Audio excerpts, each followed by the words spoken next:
Our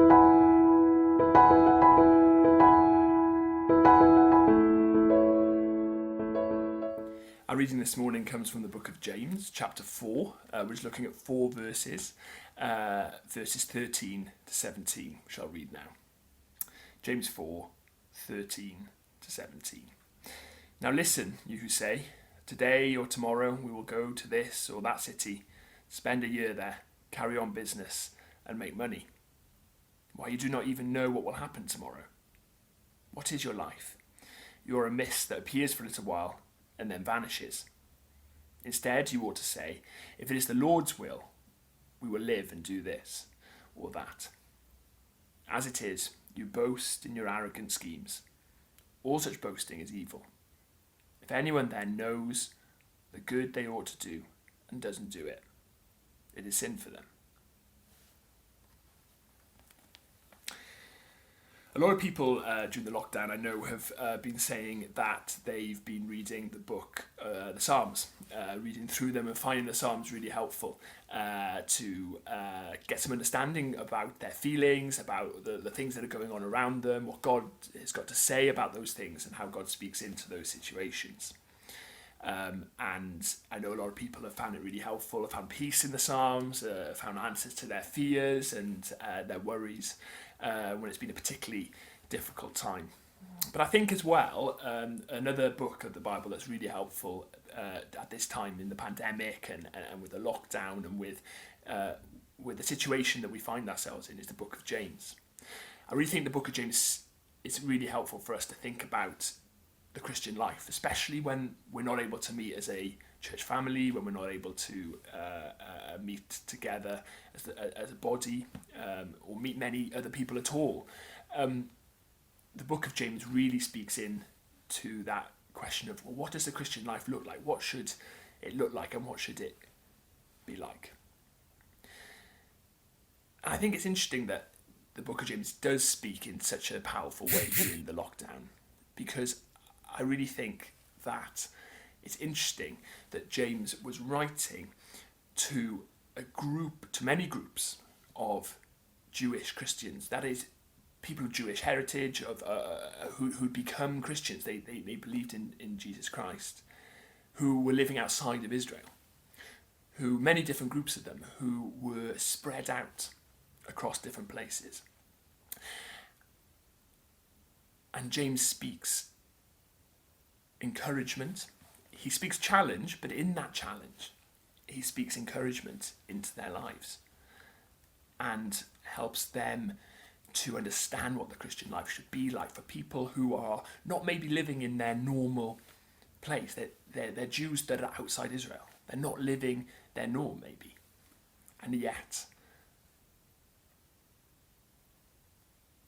they're able to get encouragement and challenge about the Christian life and about how they should be living it through the book of James, or the letter, of course, as they would have read it. At different times, probably they've been passed between different groups, possibly. They would have been reading this and they would have been getting that challenge and encouragement. It's so important for us to get encouragement this time, especially if you're not seeing many other Christians, particularly because we're not going to church and we're not able to share with each other, that we're able to get encouragement. And I think getting into the book of James really helps with that. I think perseverance and encouragement to persevere is really the strapline, is really the catchphrase, as it were, of the book of James, of encouraging Christians to keep going.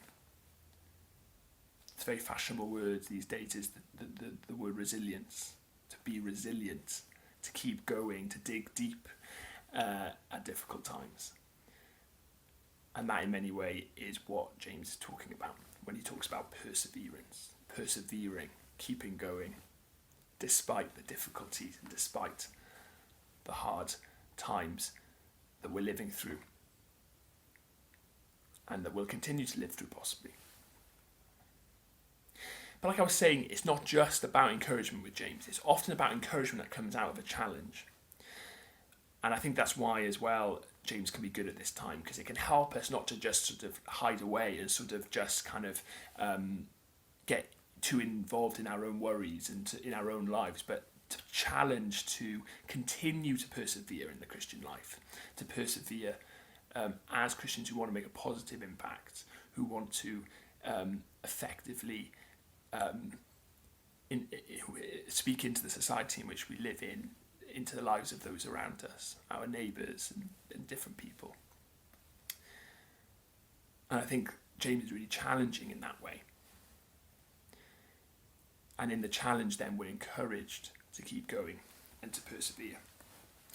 And that can definitely be seen in the 4 verses that we've been reading this morning. To come to the sort of end of the book of James in many ways, there are these 4 verses that can really help us to know who we are, to know who God is, and then to know what we are in relation to him, and how we should therefore live our lives. We'll start with verse 13 and 14 then. Now listen, you who say, today or tomorrow we will go to this or that city, spend a year there, carry on business, and make money. Why do you not even know? Why? You do not even know what will happen tomorrow. I think if you were reading these 4 verses in the book of James in normal times, normal conditions, you kind of would read that and go, okay, so the application here is that, we're not in control. God is in control.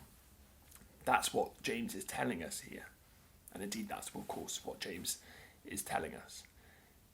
But this speaks so much stronger, I think, at the moment during the pandemic and the lockdown. Because these verses that we in the 21st century are really not really used to these things. And suddenly we've become quite used to living in this way, this idea that you don't know what's going to happen tomorrow. We used to make plans and just say, oh, tomorrow I'm going to do this, tomorrow I'm going to go there. Maybe I'm going to go to a different city tomorrow. Maybe I'm going to go live here for a year. Some of you will be thinking, maybe some of you will be going off to university possibly, and I'm just not really sure what's going to happen in September. Are you going to be able to go? Will people be able to move and live in different places if that was the plan? We used to be able to plan these things, and we used to be able to just go off and do different things. Some of you, of course, your jobs may have changed. Some of you may have lost your jobs, unfortunately. Some of you may have had a way of making a livelihood in the past that doesn't exist anymore, or isn't as easy anymore, or isn't as easy to do from home. Or you are doing it, but you're worried about it because you're having to go to work and you're worried about what that means for your health. It used to be that maybe your job was just a routine, it was just something normal. Maybe you hadn't really ever thought about there being a time when you couldn't do it, or maybe you thought there wasn't a time when it would be a hard thing to do, a difficult thing to do, and it's become much more difficult, much more awkward for you to do. You used to be able to carry on business and make money and make a livelihood as normal. But like James says in verse 14, why? We don't even know what will happen tomorrow. These words are quite challenging from James, aren't they? They're saying to us, see, you always thought everything was just going to be fine. You always thought your routines were going to carry on as normal. You didn't think there was anything to worry about. But actually, now you've realised there is. You're not in control. God's in control. And indeed, why that is really challenging for us, and why that is quite hard for us to really grasp and to really live and to really understand, it's also really encouraging. I don't know about you, but during this pandemic and during the lockdown, there has been something very releasing. There's been an element of freedom. To being able to sit, to being able to actually say, well, I don't know what's going to happen, so I'm not going to make plans. I'll just stay at home and see what happens. And that can be difficult. But there's also something really freeing as well about, on the weekends at times, you're rushing about in normal times and going to different places and trying to get all these things done. And suddenly you're just like, well, that's not happening anymore. That's not an option anymore. I'm just staying at home. And I'm just going to not do much at all. In our busy lives, there's something quite freeing about that. But also in our decision making, and in our plans, there's something also very freeing and very encouraging about the fact that we are not in control of what happens, of the future, of the outcomes, but actually knowing that God is, God who has our interests at heart, a God who loves us, is in control, is actually hugely encouraging. Yeah, we might just be a vapour. We might just be like a breath that's here one moment and gone the next, as it says in the passage. And that could in one way be disheartening and kind of think, well, what's the point? What's my life about? But actually it's not about us not being important. It's about the fact that God is important and that God is in control and that God is all powerful and that he has our interests at heart and is also the person who's in control. And is also the person who knows what's best for us and is able to help us and is able to lead us and is able to encourage us. It's challenging to lose control. It's challenging to give control up. But it's encouraging to know that God is in control and that God is in charge. There's something really encouraging about being able to say, as it says in verse 15, if it's the Lord's will, we will live and do this or that. Because that's the thing to remember here, is that in verse 13 and 14, the things that he mentions, such as, going from city to city, going from here and there, making a plan, a decision to go here or there, to go maybe for a year, to plan where you're going to university, say, or where you're going to go and live, to start a business, to have a job, to have a livelihood. These are not bad things. These are not things that James is saying are bad. And, that we're wrong to want them, or we're wrong to seek them out, or we're wrong to plan, or we're wrong to look for them. But instead, what James is saying is that those things will all happen. Those plans will all come to fruition if they're the Lord's will. And that's how we're to live our life. And again, that's a challenge because it means giving things up to God, and it gives giving our plans to him, saying maybe this is what I think, but what do you think? What's your will? What do you want from me? What do you want from me? What is your understanding for my life? What is how are you leading me? How can I follow you? And those are challenging, again, things to do. But also to seek his will and to know his will is also extremely encouraging. Because as we seek it and as we look for it and as we find it, whether we find that through the word or whether God speaks to us through prayer, that's extremely encouraging because we now know the will of the one who's in charge. We now know the will of the one who's in control. We now know the will of the author of history, of the Almighty, of the sovereign God. We know the will, what he wants, what he thinks is best, what he thinks is good, what he has for us, what he has planned, what he knows is best for us. And when we know those things, we can then put those into action, knowing, relying on them as the best things for us. Again, it's a challenge to do it, and it's a challenge, particularly maybe if the answer is not what we want it to be, or if his will is not our will. It's a challenge, but at least we know, we can be encouraged that he has our interests at heart and knows what's best for us. If it's the Lord's will, we will live and do this or that. If it's not, then we won't. But by asking him his will, we can find out and we can act. Verse 16, as it is, you boast in your arrogant schemes. All such boasting is evil. And I don't think James is just talking here about arrogant people necessarily. People who come across as showing offs or, and arrogant and kind of say, I'm going to do this, I don't care, I know what's best. But what he's saying is that actually if we as Christians don't ask God what his will is, seek his will and then act on his will, then we are being arrogant. Even if it doesn't look like we're arrogant, in our heart there's arrogance, because we are basically, in essence, saying that we know best, that we know better, in fact, and that we don't need his guidance, we don't need to know his will, and in fact we don't prize his will.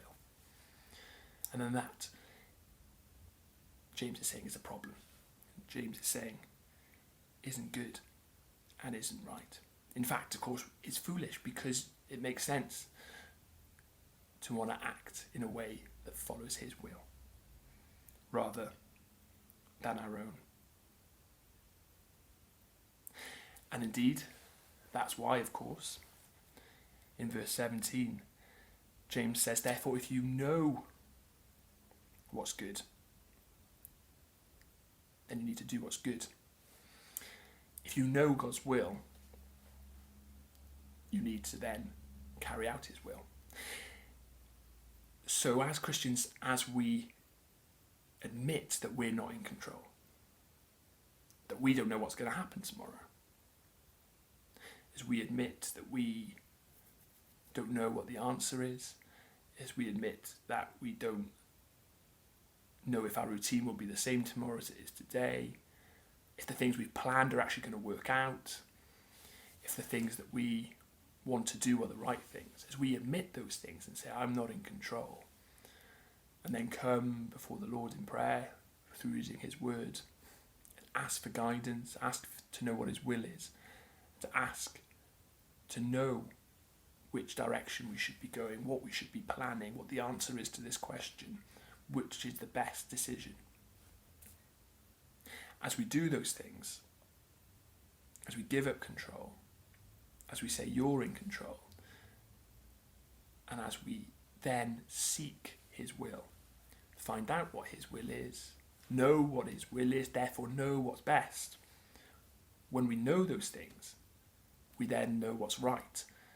And of course, it's not just a case of us admitting we're not in control, seeking his will. We also then have to do and act upon it. We also have to act in a way that's right. Because once we know what's right, once we know what's good, we have to act upon it. It can be hard to admit we're not in control. It can be hard to admit we need guidance, that we need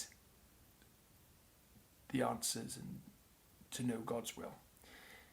But it can be hard again. So another challenge in verse 17, to then act in a way that's good, in a way that's right, in a way that's based upon his will. James challenges us again then at the end of the passage in verse 17. But there's also encouragement there, isn't there? That actually, when we know what's good, we know what's right, it makes sense to put that into practice. It makes sense to go after that, and it makes sense to make that our path. So a challenging 4 verses. We're not in control. We don't know what's best. God's in control. God's will is right.